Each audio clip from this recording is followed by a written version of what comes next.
네, 오늘은 교만을 알다, 교만을 알다라는 제목으로 하나님의 말씀을 나누도록 하겠습니다.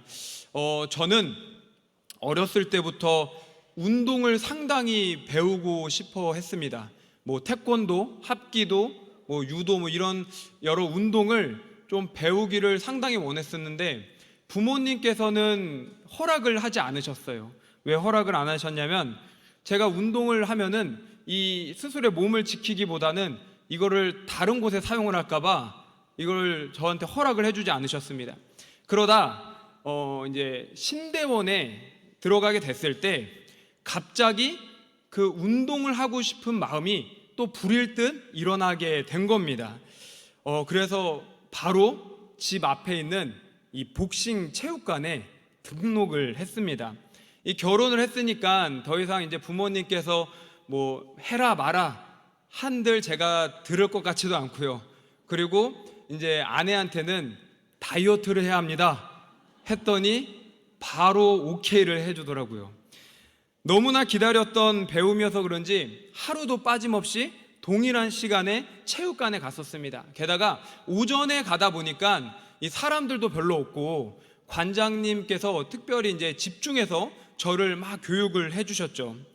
그렇게 공격, 방어, 피하기, 지금도 자세를 잡으면 막 이렇게 더 할 수는 없지만 그만큼 너무 신나고 재밌게 배웠습니다. 그러다가 이제 그 복싱 체육관을 가면은 거울이 쭉 있는데요. 이거는 여성분들도 많이 아실 겁니다. 거울이 쭉 있는데 그 앞에서 자세를 잡고 주먹을 휘두르는 저의 모습에 제가 반하는 거예요. 어쩜 이래? 야, 이러다 아마추어 대회라도 나가야 되는 거 아닌가? 이제 이 허황된 착각이죠. 생각까지 했습니다. 그런데 또 거기다가 저를 막 연습을 하고 있는 모습을 관장님이 보실 때마다 어떻게 하셨냐면은 엄지를 탁 치더니 좋았어! 허스키한 목소리로 이렇게 칭찬을 해주시는 거죠. 그러니까 항상 정말 내가 잘하는구나, 이런 재능이 있었구나, 너무 이제 그런 허황된 착각에 빠졌었습니다. 제가 말씀을 이렇게 쭉 쓰면서 생각을 해봤더니 그때 당시에 체육관에 회원이 별로 없었던 것 같아요. 그래서 저를 이제 나가지 말라고 하셨던 것 같은데, 그러다 어느 날 관장님께서 저에게 다른 회원하고 스파링을 한번 해봐라 이런 말씀을 하셨어요. 스파링이라는 거는 이제 실제 사각 링에 올라가서 이제 연습을 하는 건데 치고받고 연습을 하는 거죠. 이제 떨리는 겁니다. 와, 내가 저 사각 링에 올라간다고 긴장을 하는 거죠. 그러면서 헤드기어를 착용하고 마우스피스를 딱 꽂은 다음에 실제 권투 선수처럼 머리를 빵 치면서 할 수 있다 해서 이제 올라갔습니다. 땡 하는 종소리와 함께 시작이 됐죠. 3라운드를 하고 마쳤습니다. 여러분들은 아마 이수명 목사가 이겼는가 졌는가가 이제 궁금하시겠죠.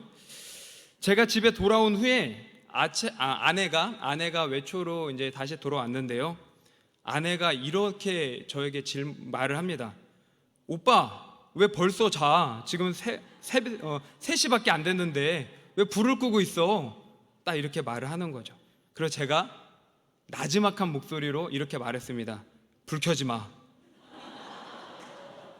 가슴이 아프다. 정말 신나게 두들겨 맞았습니다. 행복하신가요? 제가 어떤 분과 스파링을 했냐면 저는 그때 이제 신대원이니까 성인이 되었고요. 제 상대는 고등학교 2학년 학생이었습니다. 근데 이 학생이 무려 2년 동안 배웠더라고요. 오늘 제목은 교만을 알다라는 제목입니다. 저는 교만이라는 단어를 볼 때면 이 사건, 추억이죠. 이 추억이 떠오릅니다. 몸소 체험을 해서 그런지 교만하면 안 된다라는 것을 그래도 조금은 더 아는 것 같습니다. 세상에 어떤 사람도 교만하면 안 된다라는 것을 다 알고 있습니다. 교만이라는 단어의 뜻이 잘난 척하다, 뽐내다, 건방지다 이런 뜻을 가지고 있기 때문에 이러한 부정적인 모습이 나에게 있지 않기를 원하고 또한 없다고 생각합니다. 하지만 교만은 생각보다 멀지 않고 가까이 있다라는 것을 여러분들은 알고 계셨습니까? 왜 가까울까요? 교만은 성공의 독이요 성공의 복수다라는 말이 있습니다. 성공과 성장을 위해서 힘써 달려간 자들에게는 그들에게만 소리 없이 교만이라는 것이 뒤따라 온다라는 것입니다. 그래서 성공과 성장을 바라는 이 본능을 갖고 있는 인간에게는 교만은 결코 피할 수 없는 것임을 우리는 기억해야 합니다. 이처럼 피할 수 없는 교만에 대해서 하나님께서는 이렇게 말씀하십니다. 예레미야 50장 32절입니다. 교만한 자가 걸려 넘어지겠고 그를 일으킬 자가 없을 것이며. 아멘. 잠언 16장 5절에는 이렇게 말합니다. 우리 함께 읽어보겠습니다. 시작. 무릇 마음이 교만한 자를 여호와께서 미워하시나니 피차 손을 잡을지라도 벌을 면하지 못하리라. 아멘. 하나님께서 교만한 자를 미워하실 뿐만이 아니라 벌을 면하지 못한다라고 말씀을 하셨습니다. 결국 하나님께서는 교만한 자가 성공에 이르도록 성장을 유지하도록 놔두지 않으신다라는 것입니다. 그래서 오늘 우리는 이 피할 수 없을 것 같은 교만의 굴레에서 어떻게 빠져나갈 수 있는가, 이러한 질문으로 교만에 대해서 알아가고자 합니다. 이 시간을 통해 교만이 우리에게 찾아올 때 교만을 벗어나 하나님께서 이루시는 성장과 성공을 이루는 저와 여러분 되기를 주의 이름으로 축복합니다. 오늘 본문 말씀의 주인공은 므낫세입니다. 므낫세. 역대하 33장 1절을 보면은 남유다의 14번째 왕인 므낫세가 12세에 왕의 자리에 올라가게 됩니다. 즉위를 하고 무려 55년이란 시간 동안 남유다를 다스렸다라고 말하고 있습니다. 역대 왕 중에 가장 긴 시간을 통치했던 이 왕이 다윗이 아니라 바로 이 므낫세입니다. 그런데 이 므낫세가 처음 왕이 되었을 때 단독 통치, 스스로 혼자 왕이 되었던 것이 아니라 공동 통치를 했습니다. 누구와 공동 통치를 했느냐? 바로 부왕이었던 히스기야와 함께 공동 통치를 했다는 거죠. 왜 그런가? 정확한 이유에 대해서 성경이 설명을 하진 않습니다. 그런데 학자들은 이 왕이었던 히스기야가 죽음을 당하게 될 뻔했던 BC 697년에 므낫세가 왕위로 올라간 것으로서 보아서 히스기야의 갑작스러운 죽음을 대비하기 위해서 므낫세를 왕의 자리로 세우고 교육한 것으로 추정하고 있습니다.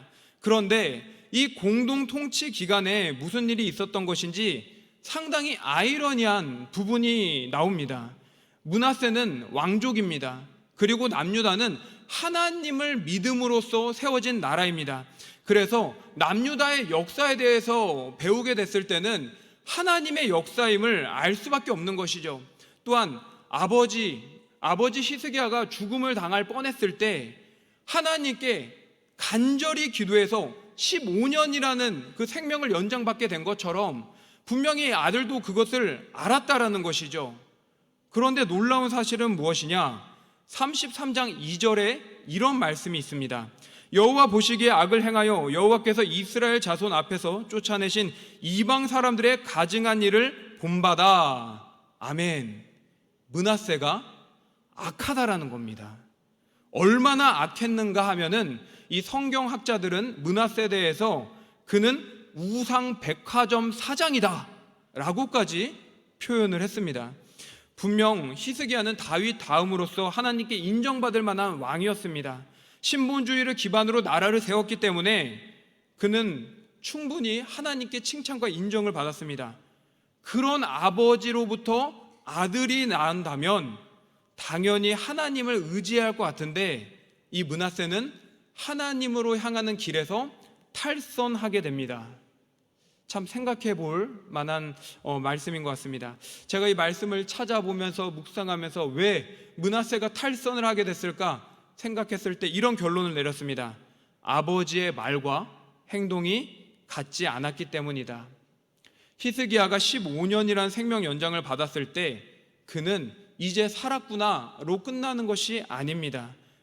15년이라는 생명 연장을 받았을 때는 그때부터 조금 더 열심히 하나님이 허락하신 사명 감당을 위해서 하나님 말씀대로, 하나님이 원하시는 대로 살아가야 했습니다.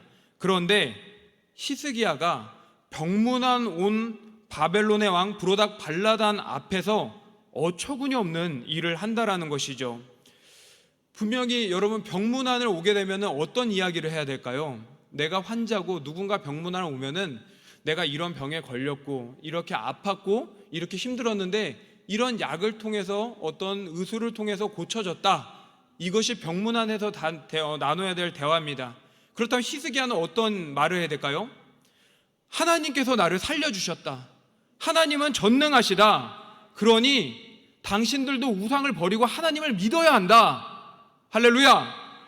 이렇게 말하는 게 맞는데 말씀을 쭉 보면은 지금 히스기야는 이런 말을 전혀 하지 않고 이 브로닥 발라단 앞에서 자신의 보물 창고를 보여줍니다. 군기고를 보여줍니다. 역사가 요세푸스에 의하면 바벨론이 히스기야를 방문한 것은 병문안으로 온 것이 아닌 당시에 패권을 장악했던 아수르를 대항하기 위해서 히스기야에게 군사적 지원을 요청하기 위함이다 라고 역사적 사료에 기록이 되어 있습니다. 그러므로 히스기야가 보물 창고를 보여주고 여러 가지를 보여줬다는 것은 무엇을 말하는 걸까요? 내가 살아났다. 육체적으로 강건하다. 우리 남유다를 보아라. 이만큼의 보물이 있다. 이만큼의 군사력이 있다. 이제 걱정하지 말고 나도 아수르를 대항해 나갈 수 있다. 힘을 합치자. 지금 이 말을 하고 있는 것입니다. 하지만 잘못 알고 있는 거죠. 하나님께서 힘을 합쳐서 아수르를 대항하라고 살려주신 것일까요? 하나님께서 아수르를 처참하게 무찌르지 못하실 분이십니까? 하나님께서 바벨론과 동행을 하기를 원하셨을까요?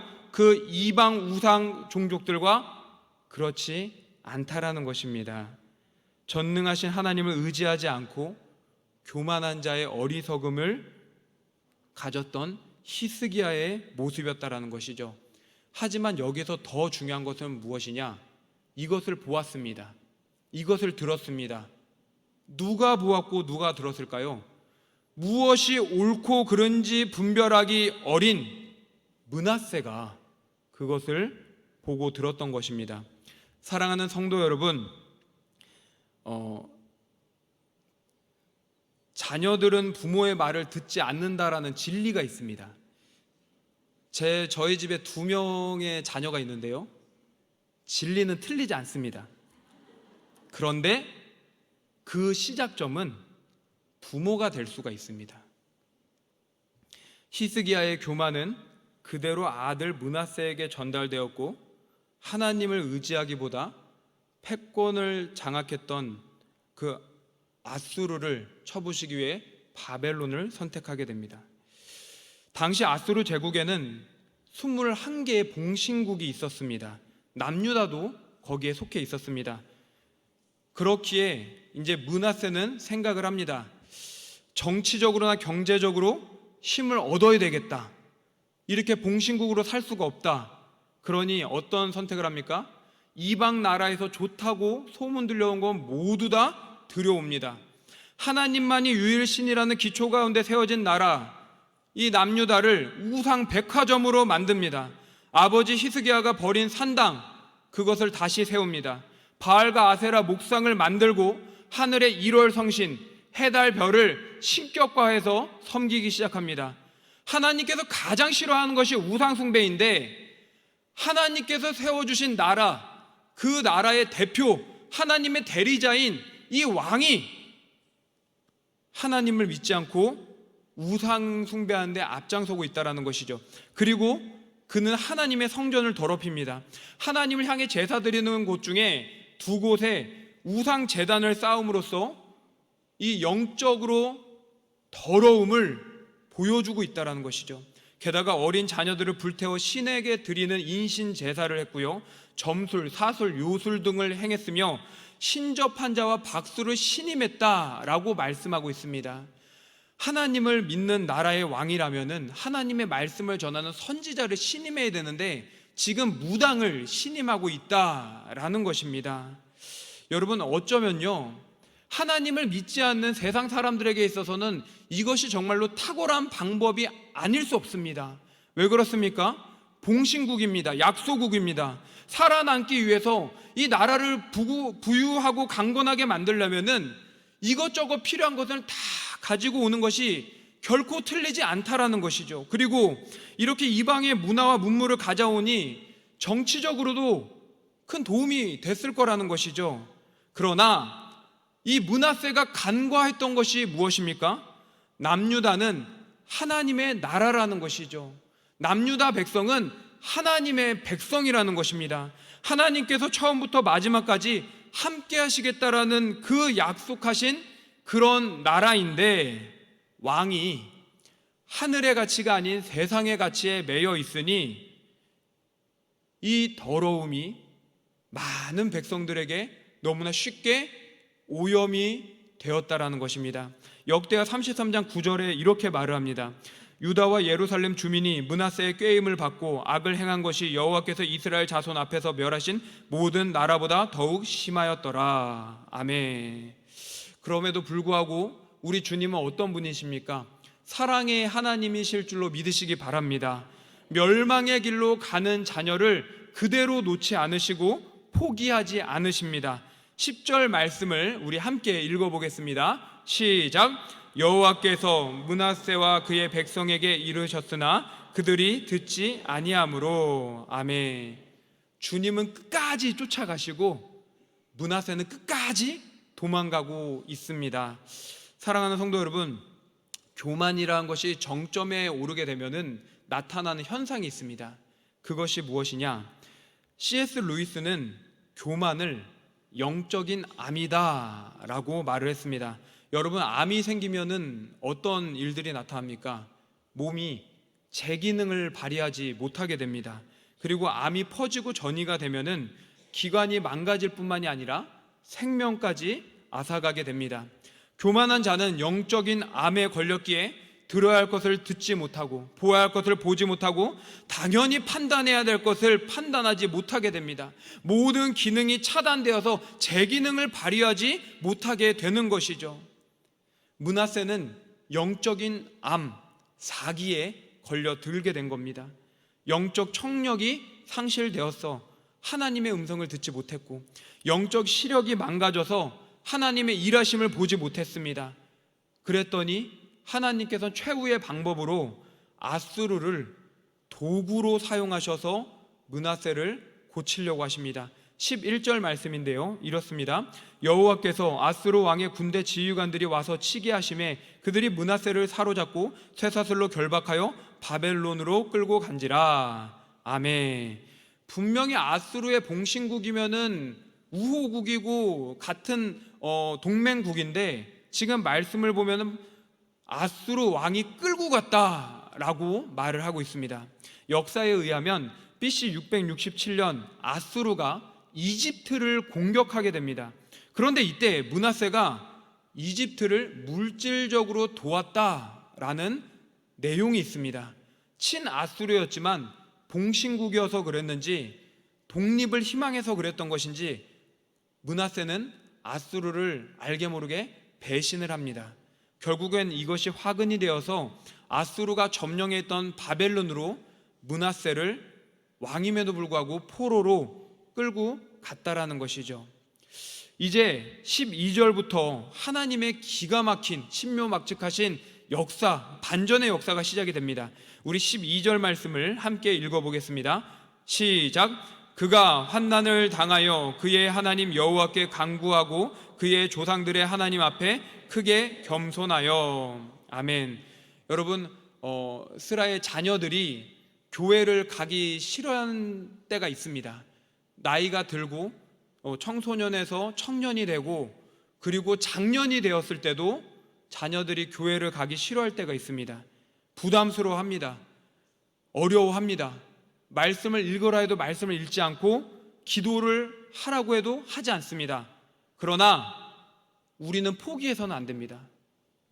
우리는 우리가 사명 감당 다 할 때까지 우리의 자녀를 위해서 끝까지 교회 가라, 말씀 읽어라, 기도하라, 아멘 할 때까지 시켜야 될 줄로 믿으시기 바랍니다. 왜냐하면 12절 말씀을 보면은 환난을 당하여 라는 단어가 있습니다. 히브리어로 우케 하체르라고 하는데요, 이것은 몸이 움직이지 못할 정도로 사방에 꽉 우겨쌈을 당한 상태를 말합니다. 므낫세가 지금 우겨쌈을 당한 것입니다. 어떤 힘과 능력 아무것도 할 수가 없는 것입니다. 그런데 그때 무엇이 생각이 납니까? 그때 하늘을 우러러 하나님이 생각이 났다라는 것이죠. 어렸을 때 하나님에 대해서 배웠던 것이 떠오른 것인지, 아니면 아버지의 죽음 앞에서, 그 죽음 앞에서 간절히 기도했던 그것을 생각이 났던 것인지 정확히 알 수 없지만 므낫세는 누굴 찾습니까? 하나님을 찾았다라는 것입니다. 할렐루야. 우리가 우리의 자녀들에게 강권적으로 선포하지 않으면 정말 중요한 때에 그들은 하늘의 하나님을 찾지 않습니다. 그러기에 우리는 끝까지, 때로는 경중을 고려해야 할 부분이 있겠지만 하나님을 전하는 부모님들 되길 주의 이름으로 축원합니다. 사랑하는 성도 여러분, 끝이라 생각했을 때가 주님의 시작임을 믿으시기 바랍니다. 사방이 막혀 있습니다. 어느 누구의 도움을 받을 수 없습니다. 경제적으로 흔들립니다. 건강이 무너집니다. 관계는 완전히 산산조각이 납니다. 다시 말해 내 힘과 능력으로 아무것도 할 수 없습니다. 그러나 우리는 고개를 들을 수가 있고요, 두 팔을 올릴 수가 있고 무릎을 꿇을 수가 있을 줄로 믿으시기 바랍니다. 우리의 힘과 능력은 오직 여호와 하나님 한 분만이실 줄로 믿습니다. 므낫세가 자신이 교만했음을 깨닫자마자 교만에서 벗어나는 두 가지 방법을 실천하기 시작합니다. 첫 번째, 교만에서 벗어나는 첫 번째 방법은 여호와의 얼굴을 항상 구하는 것입니다. 우리 함께 따라해 보겠습니다. 여호와의 얼굴을 항상 구해야 합니다. 12절에서 이렇게 말합니다. 그가 환난을 당하여 그의 하나님 여호와께 간구하고. 아멘. 여기서 여호와께 간구하다라는 것은 히브리어로 힐라 에트 페네 예흐와라는 말입니다. 이거는 직역을 하면은 여호와의 얼굴을 구하였다라는 뜻을 갖고 있습니다. 여호와의 얼굴을 구하였다라는 것은 무엇을 말할까요? 우리 하나님께서는 영이시기 때문에 눈, 코, 입이 있습니까? 없습니까? 없으시죠. 예, 하나님은 영이시기 때문에 눈, 코, 입이 없고 얼굴이 없습니다. 그렇다면 하나님의 얼굴을 구한다, 이것은 무엇을 말하는 걸까요? 이것은 하나님의 영광과 은총을 요구한다라는 뜻을 갖고 있습니다. 시편 37편 6절을 보면은 이런 말씀이 있습니다. 내 의를 빛같이 나타내시며 내 공의를 정오의 빛같이 하시리로다. 아멘. 여러분, 햇볕이요, 이 가장 뜨겁게 비치는 시간이 언제일까요? 네, 대부분 12시로 아시는데요, 12시가 아니라 1시나 2시, 오후 1시, 2시입니다.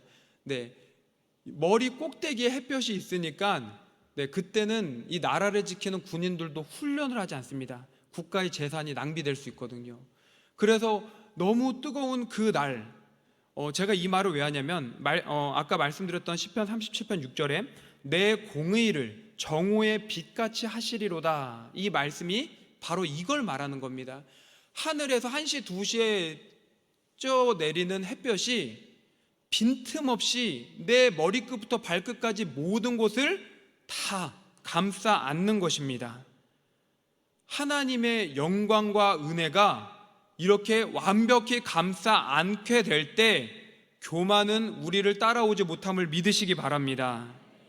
정오의 빛이 어느 하나 빈틈없이 우리를 감싸는 은혜가 저와 여러분들의 인생에 매일같이 임하길 주의 이름으로 축복합니다. 두 번째입니다. 교만에서 벗어나는 두 번째 방법은 주인과 종의 관계를 잊어서는 안 된다라는 겁니다. 함께 따라해 보겠습니다. 주인과 종의 관계를 잊어서는 안 됩니다. 12절 하반절에 이런 말씀이 있습니다. 그의 조상들의 하나님 앞에 크게 겸손하여. 아멘. 여러분, 종과 하인은 비슷한 것 같지만 차이가 있습니다. 하인은 자유가 보장된 사람으로서 주인의 일을 돕는 자들이 바로 하인이라 말을 합니다. 그런데 종은 다릅니다. 종은 남의 소유물이 되었다라고 했을 때 종이라는 단어를 씁니다. 그래서 종에게는 자유가 없습니다.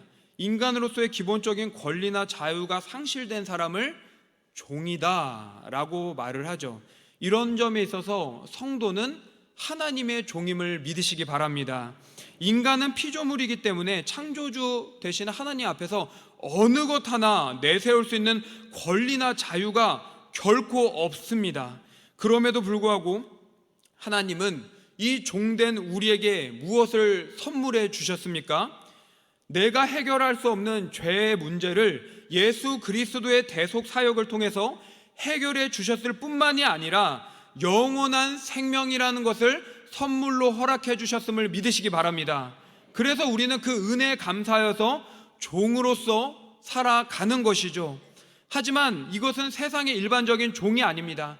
하나님께서 선택, 하나님의 보호, 하나님의 인도, 우리의 인생을 책임져 주시는 그런 종이기에 우리는 주 안에 있을 때 언제나 어디서나 자유와 평안을 누릴 줄로 믿습니다. 말씀 속에서 겸손하여라는 단어가 있는데요, 이것은 무릎을 굽힌 종의 모습을 의미합니다. 여러분, 영화나 이제 그림들을 보시면은 무릎을 굽히고 고개를 속인 이 종의 모습을 보신 적 있으실 것입니다. 그 그림을 잘 보면 종은 눈을 뜨고 있지 않습니다. 무릎을 필 기미를 보이지 않고 고개를 들어 올리려고 하지 않습니다. 주인이 위에서 말하고 있음에도 그 자세, 그 모습 그대로 있습니다.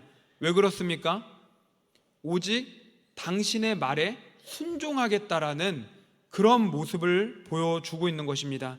사랑하는 성도 여러분, 므낫세의 겸손은 단순히 높은 사람들에게 아부 떠는 그런 행색이 아닙니다. 조상들을 인도하셨던 주인 되시는 하나님 앞에서 자신의 교만하고 거만했던 이전의 모습을 완벽히 철저히 회개하고 그 하나님이 나의 주인이 되신다라는 고백으로 나아가고 있다라는 것입니다. 여러분, 겸손은 회개로부터 시작이 되는 것입니다. 겸손해야 됩니다. 그것은 남을 높게 올려주는 것이 전부가 아닙니다. 내가 먼저 하나님 앞에서 이 죄인된 나를 구원해 주신 그 은혜로부터 시작되는 게 겸손이라는 것이죠. 그렇기 때문에 나의 주인은 오직 여호와 하나님이시라는 사실을 기억하며 나아갈 때 우리는 진정한 겸손을 표현할 줄로 믿으시기 바랍니다. 그러면 교만은 더 이상 우리를 따라오지 못합니다. 여러분, 요셉이라는 인물이 있습니다. 요셉에게는 두 명의 아들이 있었는데요, 누군지 기억나십니까? 한 명은 에브라임, 또 다른 한 명은 그렇죠, 므낫세입니다. 므낫세의 이름을 지을 때 요셉이 이런 말을 합니다. 창세기 41장 51절입니다. 요셉이 그의 장남의 이름을 므낫세라 하였으니 하나님이 내게 내 모든 고난과 내 아버지의 온 집 일을 잊어버리게 하셨다 함이요. 아멘. 므낫세라는 이름의 뜻은 있다, 있게 하는 이라는 뜻입니다. 요셉은 므낫세를 통해서 자신의 고난과 고통을 잊고자 했습니다. 히스기야에게도 동일한 일이 있었던 거죠. 아들의 이름을 므낫세로 지으면서 죽을 병에 걸렸던 교만하여 사망의 길로 나아갔던 자신의 그 모습을 잊고자 므낫세로 지었던 것입니다. 하지만 므낫세는 어땠습니까? 고통과 고난뿐만이 아니라 가장 중요한 하나님마저도 잊어버렸습니다. 결국 하나님의 자리에 자신이 서게 되었고 살아보겠다는 열심이 성공 가도에 나아갔으나 조용히 찾아온 교만 때문에 큰 환난에 처했습니다. 여러분, 교만은 소리 없이 찾아옴을 기억하시기 바랍니다. 그러므로 이번 한 주간도 하나님의 얼굴을 항상 구하며 내가 하나님의 종임을 잊지 않고 겸손함으로 나아가는 저와 여러분 되기를 주의 이름으로 축원합니다. 이 시간 우리 함께 기도하겠습니다. 기도하며 나아가실 때 하나님, 저는 교만하지 않고 항상 겸손하다라고 생각을 했습니다. 그런데 말씀을 들으니 교만은 소리 없이 찾아온다 합니다. 나는 어떠한 모습으로 하나님의 사랑을 받으며 살아갑니까? 나는 어느 모습으로 가정에서 어머니와 아버지로서 살아가고 있습니까? 하나님, 주님 보시기에 떳떳하고 당당하지 못한 모습이 있었다면 내려놓게 하시고 오직 주를 바라보았던 므낫세의 모습처럼 하나님의 얼굴을 항상 구하며 항상 겸손한 모습으로 나아가는 인생 되게 도와주시옵소서. 우리 함께 두 팔을 높게 들고 주여 한 번 외치며 기도하겠습니다. 주여! 전능하신 하나님 아버지 감사합니다. 하나님 아버지, 오늘 우리에게 주신 말씀을 다시 한번 마음에 새기며 나아갑니다. 하나님 아버지, 나는 어떠한 인생을 살아왔습니까? 하나님 아버지, 인간이어서 성공과 선장에 하나님 아버지 본능을 갖고 있어 최선을 다해 주님을 의지하여 나아갔는데 때로는 하나님 아버지여 찾아온 교만을 잊고 살아가진 않았습니까? 하나님 아버지여, 쓰러지지 않기로 원합니다. 무너지지 않기로 원합니다. 교만이 찾아오기 전에 하나님 아버지 먼저 여호와의 얼굴을 항상 구하며 항상 겸손의 모습으로 무릎 꿇은 자의 모습으로 나아가기로 나오니 하나님 아버지, 이 마음이 내 안에서 벗어나지 않도록 주여 나를 붙들어 주시옵소서. 전능하신 하나님 아버지, 나는 어떠한 모습으로 세상을 살아갔습니까?